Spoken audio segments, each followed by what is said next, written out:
यवतमाळमध्ये मुसळधार पावसाचा शेतकऱ्यांना फटका बसलाय। कापूस उत्पादक शेतकऱ्यांचं प्रचंड नुकसान झालंय। कापूस उत्पादक शेतकऱ्यांना मोठा आर्थिक फटका सहन करावा लागणार आहे।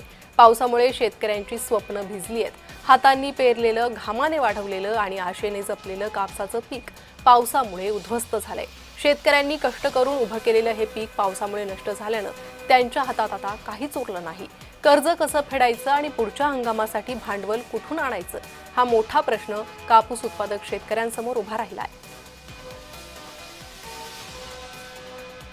माझ्याकडे 5 एकर शेती आहे। 5 एकर शेतीमध्ये 4 एकर कापूस आहे आणि 1 एकर सोयाबीन आहे। कापूस हा सततच्या पाण्यामुळे पूर्ण असं अक्षरशः पूर्ण धिंगाणा झालेला आहे। आलेले 25-30% बोंड पूर्ण खराब झालेले आहे, काळेभोर पडलेले आहे। ते आम्ही धिंगाणा नाही व्हावा, नुकसान नाही व्हावं म्हणून आम्ही मजूर लावून तोडून घरी वेचत आहोत।